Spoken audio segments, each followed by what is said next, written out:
Much like my indie horror obsession, I'm also into the indie music scene.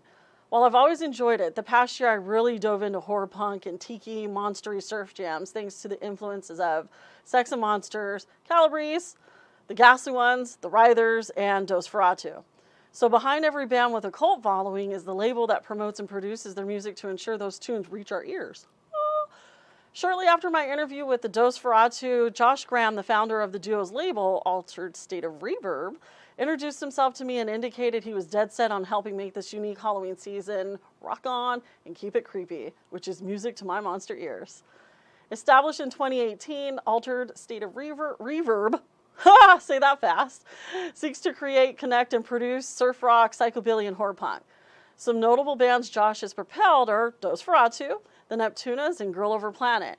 Just in time for October, Altered State of Reverb, I love saying that, some impressive tracks we spookies can shake our tails to. So if you're a horror fiend and a monster on the beach or just love to dance, grab your favorite tiki mug, fill it with your favorite rum drink, and let me introduce you to Josh Graham, the founder of Altered State of Reverb.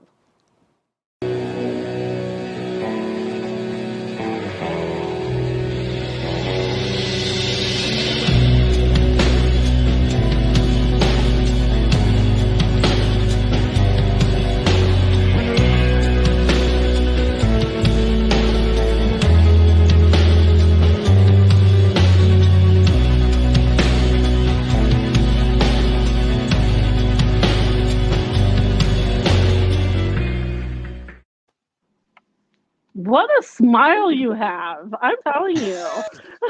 Well, thank you. Josh, it's thank nice you to see your smile as well. Look, we have comparable smiles. Josh, thanks so much for coming on. Glamorous. I love it. Thank you. Thank you for having me. Of course, you decorated for Halloween and everything. See, surf rock, Halloween goes hand in hand. That's ready to get, ready to get my spook on for October, no matter what. It's lifestyle. Okay, so let's get into the meat of who you are. Altered State of Reverb is a social media experiment, right? That evolved into now a music label. So why don't you give us a synopsis of what the Altered State of Reverb story is? Well, it really was just kind of a let's see who else is out there kind of moment. When I started the Instagram account, I just really had talked to a couple bands when I went to some live shows, and people are on Facebook and Instagram, but Instagram seemed to have a good presence of a lot of surf bands. So I started that and just started reposting bands that I knew, bands I liked, bands that started to contact me and say, hey, we have a new release. Would you post something about it? So a little bit of a combination of reviews and just message board, like old style, just saying, hey, these guys have something else out, and check them out.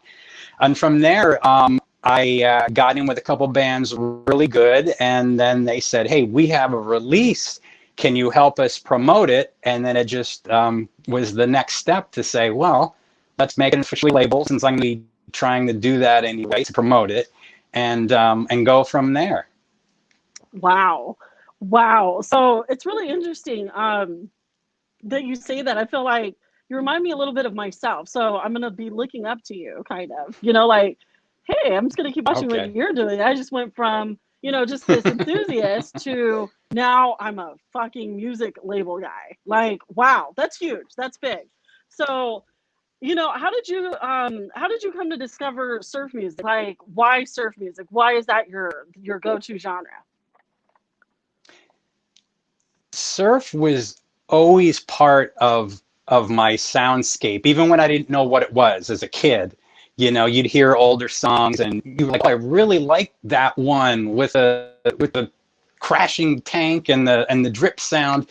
You don't even know what it is. Like a lot of music when you're a kid, you don't even know what it is. Then years later, you kind of get a sense of it. And then when Pulp Fiction came out, it was like, oh, this is a whole thing. Oh, there's like a whole history here separate from the mainstream rock that we all know. So I was instantly drawn to it. And I just thought like, oh, this is cool. I like the feel of it. I like how it went along with the visuals in the movie. It really seemed to follow the pacing, and it was a great soundtrack overall. But it was those songs on the soundtrack that really I played over and over again and got to be exposed to all different kinds of surf.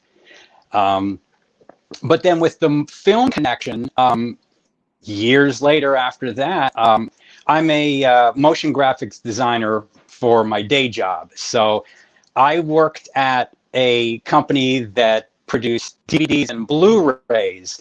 And I was lucky enough to work with some high-end clients, some studios, and make the creative menus that would say play scenes, all that stuff. But there was another client that I had never heard of, and it was a company called Blue Underground. And they put out hundreds of horror movies and Euro movies and weird movies that no one's ever heard of. But he gave Bill Lustig, who owned it, gave them the Criterion treatment in transfers and audio and different options on the discs. So in working in all those movies, I got exposed to so many of these films that were kind of the influence. A lot of surf will deal with European horror, giallo, or different spy movies.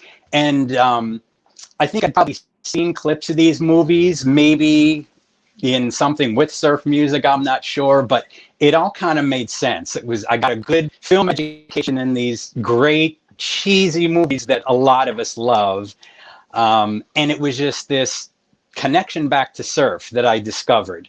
To take after that far. Oh, I love that. That's so interesting. How it just started as a sound and then you went into the film industry and you're like, hey, light bulb went off.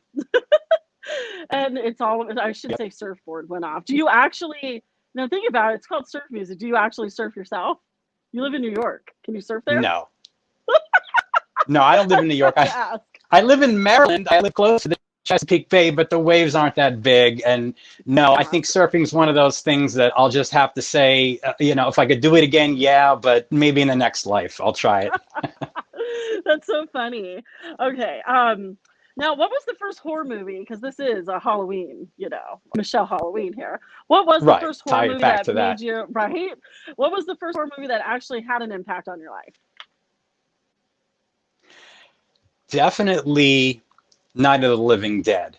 I saw that on TV as a kid, and it was middle of the afternoon, not even knowing what I was watching. I tuned in probably, a quarter of the way in, enough to get the gist of it, and it's a simple plot. They're, hiding from zombies.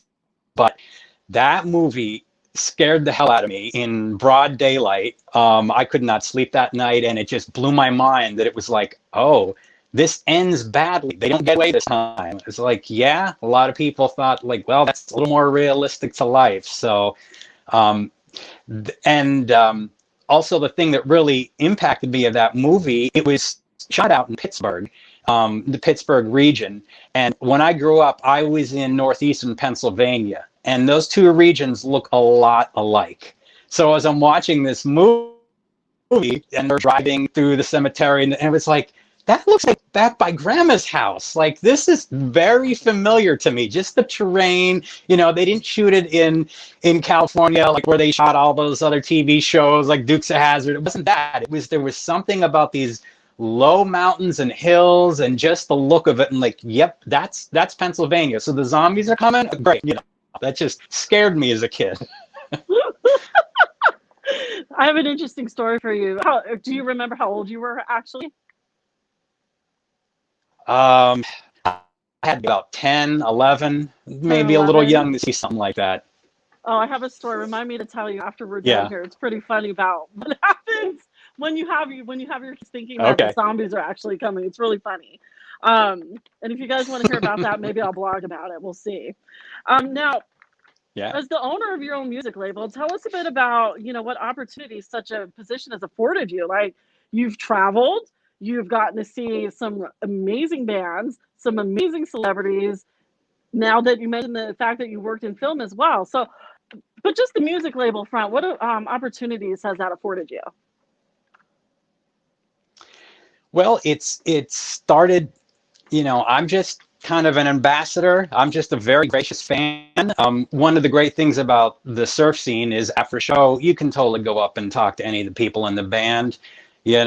Some people like to geek out about gear and guitars and amps and tanks and everything, but um, it's just everyone's very cool and very open about everything. So I'm just going to shows like everyone else. But the difference was I would just take a lot of pictures and kind of document the shows and then do posts about them on social media.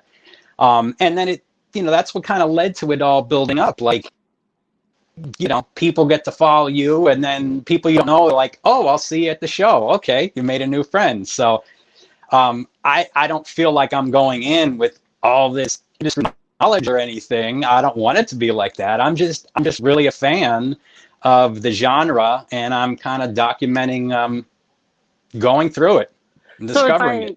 You're not working. You never work a day in your life if you enjoy it. So it's not even work. This is just something that you enjoy.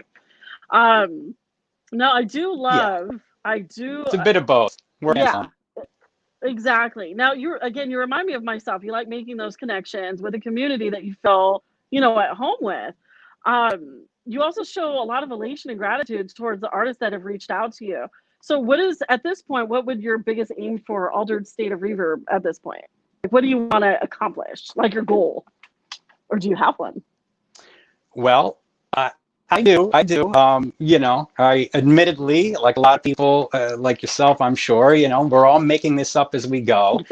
But I was thrilled at first just to put out the albums by the few bands that were cool enough to start up and be on a brand new label. I was glad to give them an alternative to just self-publishing, and some of them had tried that and they're like, yeah, we got nowhere. So being with me, I was going to do my best to promote them and get the word out about all they had to offer. So that was phase one. The next step, we actually put out some CDs, which, yeah, they're still used this day and age. And when we get back to shows, they're still good to sell, and people still want physical objects to buy and hold. And then just try to build up a list of artists, which I think I'm doing pretty good with. Some of them, yeah, they're out of nowhere, but that's what I love. I love that they're from all around the world, and we're just happy to help each other out because all the bands kind of work together to cross promote. So then I guess vinyl's in production. So that's exciting. Our first vinyl coming out on October 23rd. Now that's Christmas. It's not a Halloween record. Sorry. That's okay. We'll get back to our Halloween releases in a minute. Exactly. So the Tourmaliners out of San Diego have put together a Christmas album. So you can't say no to a surf Christmas album. And it's going to be on, we're calling it winter white colored vinyl.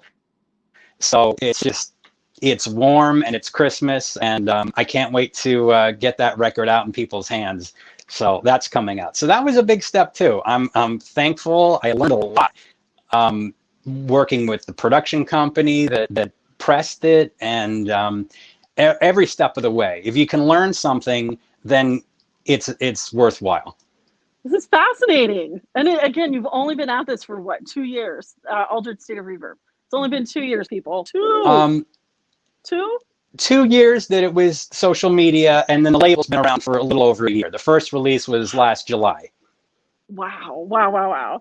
Okay, so I'm actually learning a lot, more and more about the music industry, okay?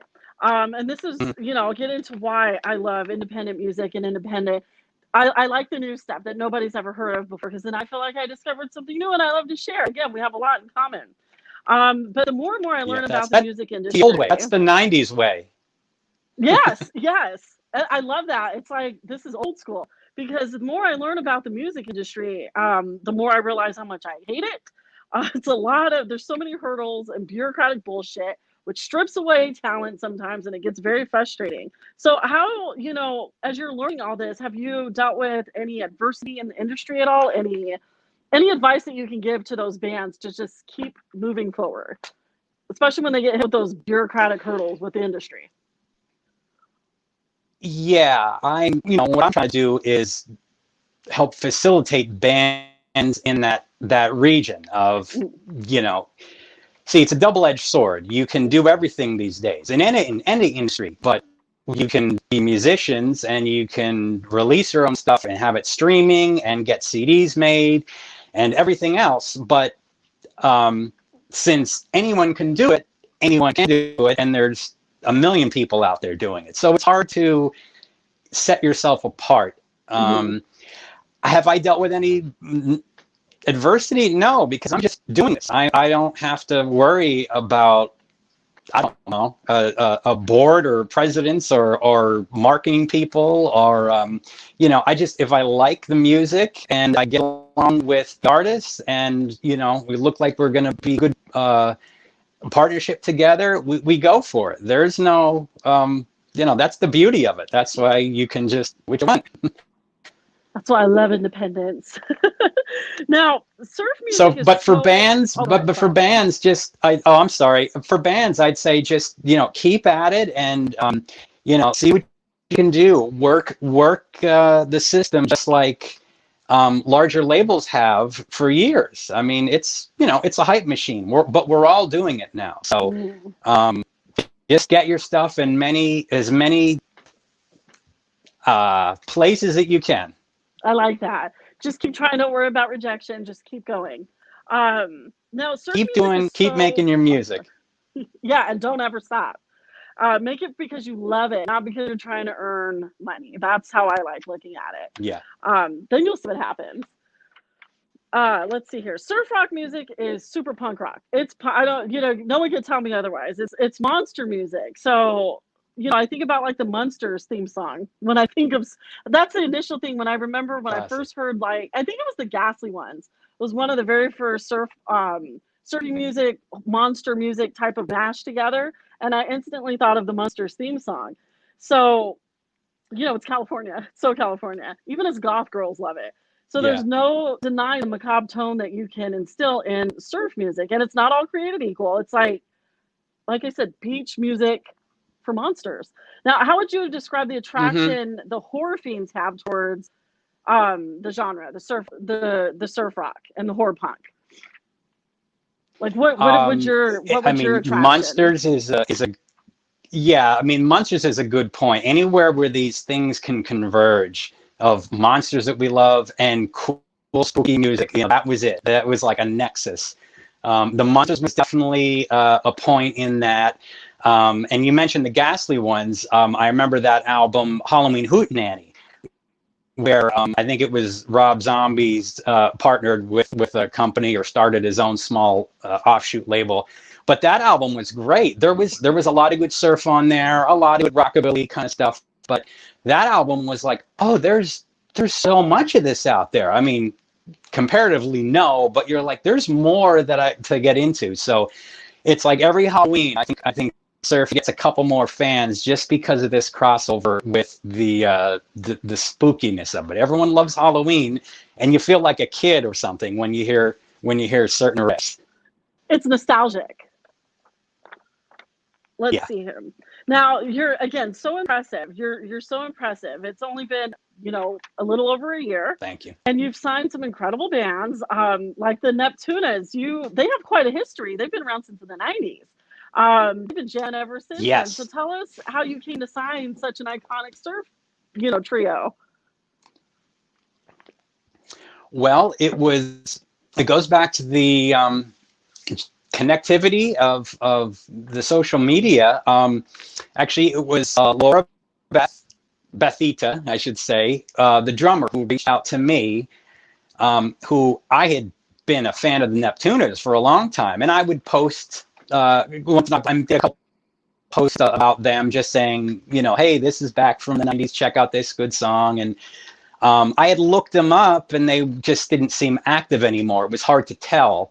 But then when the drummer had contacted me, and she said, "Oh wow, I'm a fan of what you're doing," so I'm already just ecstatic and shocked because I love this band.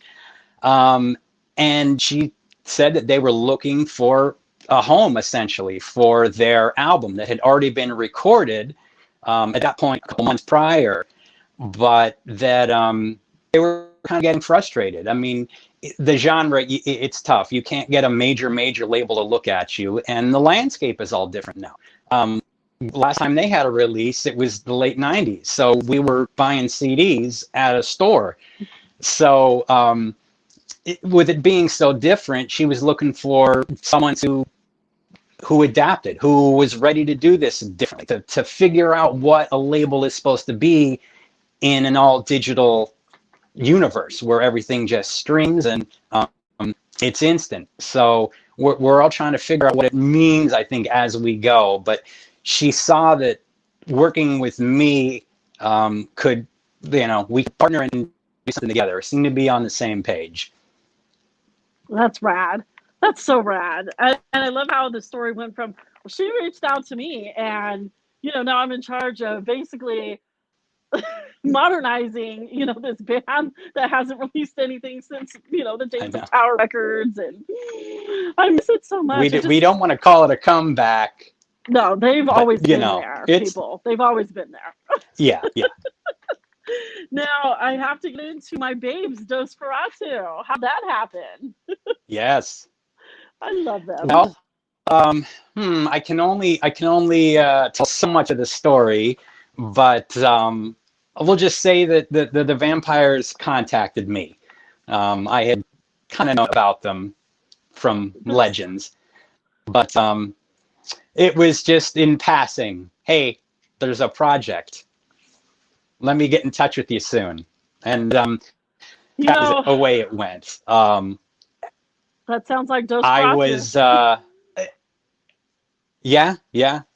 So I was really excited to see what they were up to. It was all hush hush for a long time and under wraps, but they put out some really cool tracks. Now, they're not officially on my label. They're independent, but I help promote them on all my platforms. But like I said, I do motion graphic design. So I create all their little promos and, spooky little things that can post all over the web. Excellent work. Dusk was phenomenal. Thank you. The intro that I just... That was a lot of fun. And they're so much fun. And again, the world needs to know that we're working with actual vampires here, people. Somehow they've mastered the sun, though. It's pretty incredible. Now, I'm really, really, really, really interested in the Mysterics. I'm really looking forward to hearing that. When is the, you know what? Just tell me about the Mysterics. This is your show at the moment. Tell us who they are. They're amazing. Nothing is set in stone. I just have reached out to them. They seem really cool. And they sent me a demo of the song they're going to put out. Now, I said I'd put it on my website. So on early October, I'm going to have that streaming up there. It's just a demo. You'll see what people think. It's kind of like, they're still working out what they're doing, and I'd be happy to help them. We've had a couple conversations online, but I'm in no way representing them. They can do what they want, but we'll see. But I'm happy to put their spooky song out on my website. It's bizarre. It's there's laughter, I'll say, and the laughter continues for a long time, and you can't tell if it's the laughter of pleasure or pain. It's a real freaky one. I'm very, very, and it's surf very music. Intrigued. Yes. I mean, there's sex on the beach. I was too. Drink. I can't wait to see. Now, I do have to, again, I'm always mentioning something. You're not limited to surf rock. You've signed some pretty incredible, I keep saying sign, I just like using that word because it makes me sound like cool. Like I know what I'm talking about in the music industry. Let's talk about Monster Surf Jammer's Girl Over Planet, which I hadn't heard about them until I started creeping on you. Wow, whoa! And I'm inspired by the artwork here. I'm looking at possibly replicating this for one of my Halloween costumes. I have the dress. I can make myself green. Let's Yeah. talk about Girl Over Planet and your involvement. Well, the art is a big part of what we're all about in at my label. Again, the beauty is that I don't have to worry about marketing, research, or it just I can find a great artist or some of the stuff I've created myself and just make it cool. For those of us that actually remember buying and holding records and looking at them and just poring over the artwork, we try to champion that cause. I mean, album covers are meant to be cool. The Rolling with the Creeps, I didn't do that one. That was commissioned by an artist. He does like rockabilly kind of art, hot rod kind of art. He's from Russia. I'm sorry, I can't remember his online handle. But then Mod Monsters, I put that together, and it was I was inspired by old Halloween Disney Halloween records. I think Sounds of Halloween and Monster Mash kind of stuff. So yeah, they're out of Ekaterinburg, Russia, which is about as deep into Russia as you can get. The next stop is Siberia for sure. But again, they're at no place near a beach is a surf band. So started talking with them, and they're really, really gung-ho into it. It's been really interesting. A little bit of a language barrier, but we through text you can kind of Google Translate. But they were just kind of seeing what they wanted to do. They've added an organ player, which I think was the missing piece of their puzzle. And I said, they put out an EP, and that was well received and reviewed, and people really appreciated the musicianship that went on in that. It was more than just a couple chords, very melodic, very, a lot of time went into their first release. But then I said, you have a spooky song. He had one that I had heard, and I said, if you have another one, let's do that. But when they added the organ, it really made that, solidified that this is a Halloween track, and it has to just go out like that. So it led to the artwork and led to everything else. That is, those two will be out on October 1st. Those two will really still be streaming everywhere. Monsters Mania, and yeah. I'm looking forward to it. Again, I'm still like, from the depths of Russia, a surf rock band was born. Yeah. That is incredible. I mean, Massachusetts is from Russia. Massachusetts is from Russia, and but they're Moscow, which is like they're New York, and this is, I don't know what Ekaterinburg would be like. Vermont. I'm gonna have to read this. I'm gonna have to locate exactly where they're from. So of course, and I just want to say one more thing about all the people around the world that I've gotten to contact. I mean, good people, we all know this to be true, but when you talk to someone who is living in a different country, a different, economic structure, political structure, when you find something in common, it feels really good. So, know that these bands are just a bunch of guys like you who or girls who are listening to it, same kind of thing. Surf brings a lot of commonality to people. So it's been so nice discovering this connection to people on the other side of the world, different hemispheres, whatever. I know exactly what you mean. I discovered some of my favorite people.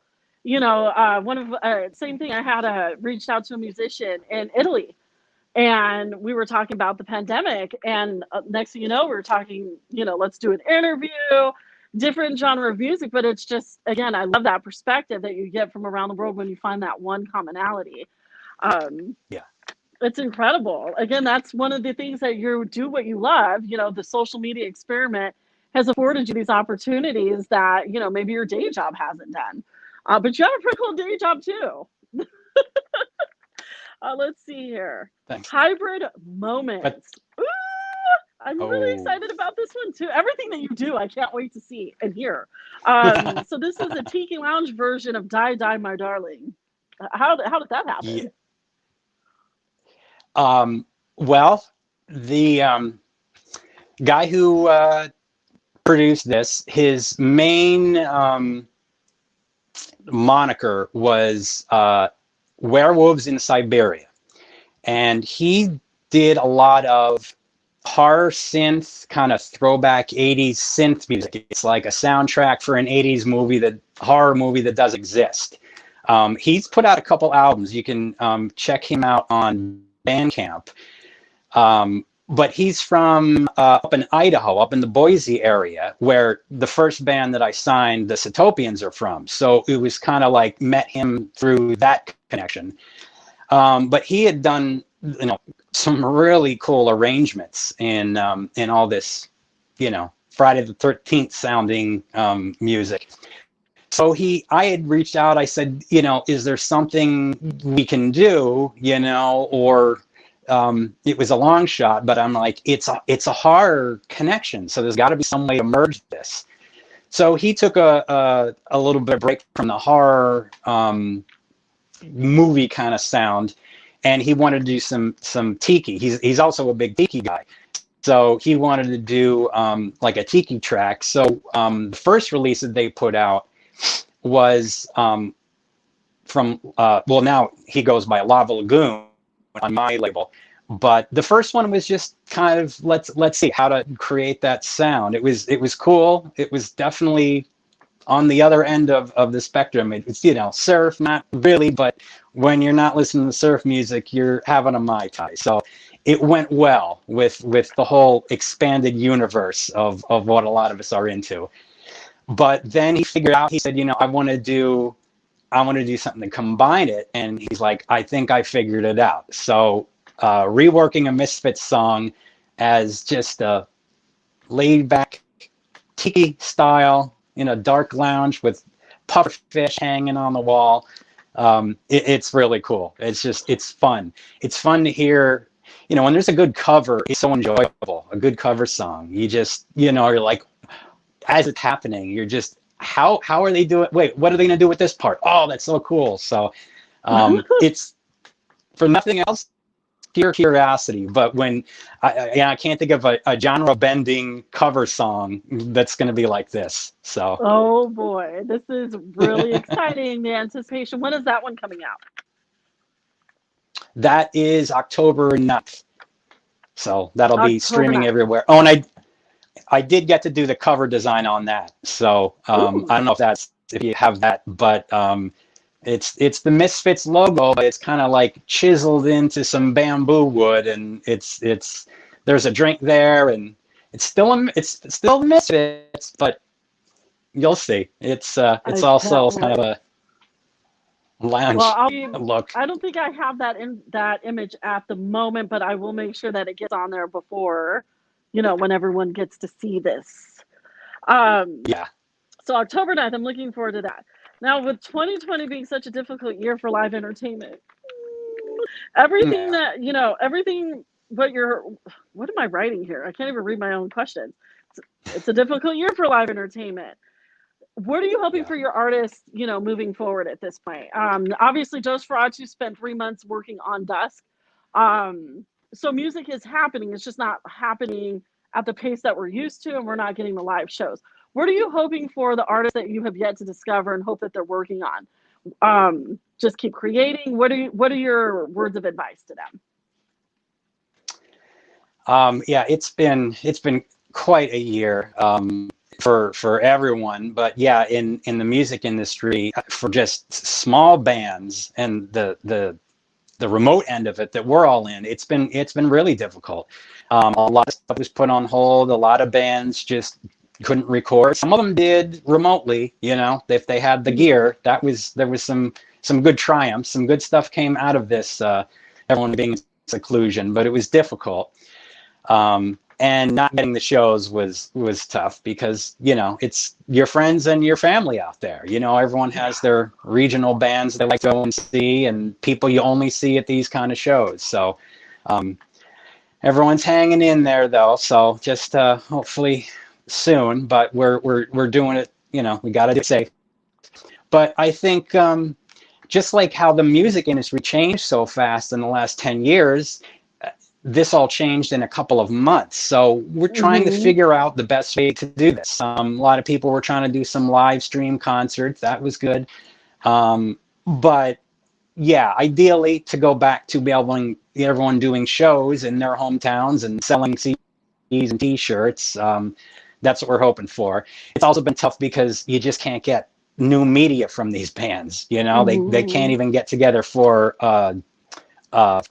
photo shoot. You know, it's tough. So we've kind of just been chugging along with what we had and stuff they had from before.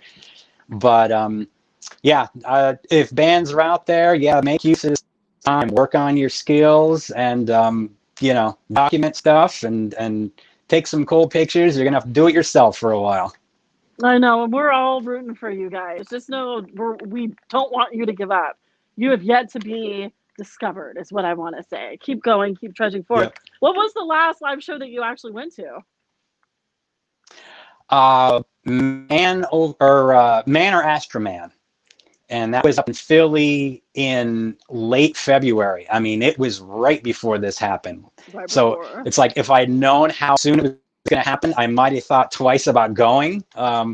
It's funny, the lead singer has a spaceman helmet he puts on. And after the show, everyone's like, I want to take a picture with it. And he's like, sure, puts it on, you know, and it's the sweaty helmet that he had on during the performance. And you're like, yeah, whatever. Yeah, it's great. Take a picture, you know. And now you're like, oh, what did I do? You know, you rethink the whole thing. But if I didn't realize it was my last show for a while, but I was so glad that I got to go to that one. And surprisingly, it was my wife's first surf show. I finally took her to one, and it was a great one to go to because the crowd was great. That band is amazing live. Talk about just the nerd and dork and geek convergence. I mean, they came out, they do this thing where they program an old printer to the way it comes out, it makes a little song, little dee dee dee dee dee. So it was just fun at every level. It was so cool. There was a lot of good stuff there. Not, you know, it was just, if you appreciate it, you're one of those geeks. So I'm not saying that anyone's a geek, but we were all into everything they were doing, the music, the show they put on. So that was a nice night. So now I remember it as the last show, but there'll be more. And it makes of course there will be more. It's just a matter of when. And that's another thing. When will we feel safe? What better habits, you know, keeping ourselves safe are we gonna take? I was molesting beards in December. That's one of the shows, you know, that I went to, and it was just, you know, it was just a twisted Christmas show, if you will. And I was drunk and molesting beards, and I'm going, ew, do you know how gross that was? Like, all the things that we did before, it's like, no wonder. So it's going to be funny how, like, we're going to be just like, hello, nice to see you again.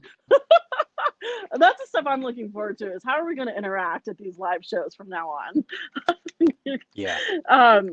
Let's see here. Now, I love what you have coming out in October. Did I miss anybody? Did I miss any bands? I talked about the Neptuners. No. I think I covered everyone. I'm excited for October. I can't wait we to did the Halloween stuff, and and then we'll be, you know, just so it's in time for Christmas. That's why we're releasing our Christmas album in late October. But, you know, the Christmas stuff's already in the stores. So, you know, you do have to bow to the normal retail cycle a little bit. But you want it to get added to people's playlists and everything. Yeah, just to be ahead of time. You know, after Dia de los Muertos, you know, it's Christmas time. Duh, you know, poor Thanksgiving, blah, blah, blah. Yeah. I was just arguing with somebody about, you know, scolding Christmas shit showing up in all the retail stores. But what I forget, and what we all forget, is, you know, we love our Halloween and everything, but we forget that Christmas only has, you know, a certain amount of time to get their stuff out, where Halloween starts, you know, for me anyways, all year long. But when you start putting your stuff out, it's like July. So they have a lot more, they Yeah, don't have as much time as we have, so we'll give them a break. Okay? Maybe. that's I true. will That's definitely be true. downloading that song. I've already made Christmas plans, so excuse me, Xmas plan. So you already Mm. told us about that. That was actually my question. The surf music Xmas jams coming up, as I labeled them. And what do you have? Well, what are you hoping to have come up for 2021? Well, the like I said, the original band on the label was the Zootopians, and they might have a release in November. We're still waiting to get some mastering back from them, so they might be right after all this. But that's going to be an EP, and then they have another EP they're going to put out January or February next year. Um, the Neptuners were going to put their album on vinyl. We just figured get it out there, CD, stream it, just to get it in people's hands. But we're going to get that in the works soon. So hopefully, first quarter next year we'll have that on vinyl, which it'll be some kind of colored vinyl, probably a blue green mixture. So that'll and mix and combine with the great artwork for that's going to look really sharp. It's so cool. It's so retro already, and I love it. It's just, and I love the mermaid. Ah, love it. Oh, Now, they are great. They've been wonderful, strong women in music, and I can't say enough about them. So, and right. again, just to let me in and let me help them, I appreciate it so much. And then to find out that Danny Ames produced it, I mean, you can't go wrong. Right. We had our nice little YouTube chat with all four of us, and including Danny, including myself. So that was a lot of fun. But he's he's a great guy, and couldn't be nicer. And he just worked some real magic on that album. They recorded down in Good. Mexico City, and he put magic on it. He really did. It was a really good conversation. So I do highly recommend you guys watch that, especially if you can catch it before October 25th. It was a really good conversation. Um, Now, where can interested bands find you? Let's put it on up there. And then also I wanted to ask you if I can make a recommendation. Oh, sure, I'm listening. Okay, so when I was at Calabrese last year, I actually interviewed Davey Calabrese. It was my first celebrity interview. it, it was interesting because I was so nervous. I'm actually grateful for the virtual round because I still get very, very starstruck. So Uh-huh. I'm a little more comforted, in the virtual realm. But I met a gent standing outside. He was, bald and he's dressed as Dracula. We became friends. We talk all the time. We consider ourselves family. But the one time he got put into a band called the Writhers. Now I can, say, hey, Rick or Treat, talk to Josh Graham all you want, but actually I think I'm gonna just send you over some track and see what you think. So the Writhers, ladies and Sounds good. gents. So Okay, we'll there's see. Michelle We'll take Holloway's a listen. recommendation, and see if you're into, I the love. pink bandits, as I call them. Yeah, I mean, it's thrilling just when people. I can't get over the fact that people I've never heard of will send me music. Here's a download code. Check out our latest thing. Like, that's what of all the stuff that feels the most like, yeah, I should be doing that if I have my own music label, but I still can't get over that. Oh, free music, I Right? get to take a listen, whether it works out or not. Who cares? I get stuff that Yeah, no one's heard before. I like that kind of exclusive listening rights. it's cool. It's humbling, isn't it? Like, wow, they thought that much of me. This is really cool. That's how I felt when you introduced yourself to me, and I'm going, really? Thank you. I Well, thank appreciate you. that. It's just a multi-level, and I do that when I talk to people who have done a lot of this music. So it's there at every level. But you're doing good. Thank you. Appreciate it. And you're amazing because now I'm going to be asking you millions of questions via Instagram from Go here right on ahead. out. You can blow my phone up and I ask will. me away. Josh, thank you so much. Was there anything else that you wanted to add or tell the world out there before I let you go? give us a follow. You've put up the website. Instagram is really where it's the main activity is, and everything there gets posted to Facebook. But thanks for all the support. I couldn't have done it without you. The bands couldn't have done it without you guys. So this is a lot of fun, and we're going to be continuing to do this for a long time. And I'm just so thrilled to have found a place in the surf music community, because it really is. It's a lot of people used to be into punk, and I think it's like if you want a time machine to go back to that feeling when you used to go to shows in your town at the fire halls or at gymnasiums. Surf is the where that still exists. Everyone's really cool, and I'm so glad that I found it for that reason, but just that I found a place in it. So and it's working out. It's been wonderful. It is. The beauty is this couldn't have happened in any other time in my life. So many things came together with just past jobs, like I mentioned, the films, and you got to be ready. It all has to happen. But then you make connections over the years, and things come back, and it was the right time. So I'm happy to do this. Oh, it's great. Josh, thank you so much. Ladies and gents, Josh Graham. We'll see you guys next time. Thank you. Shut the fuck up.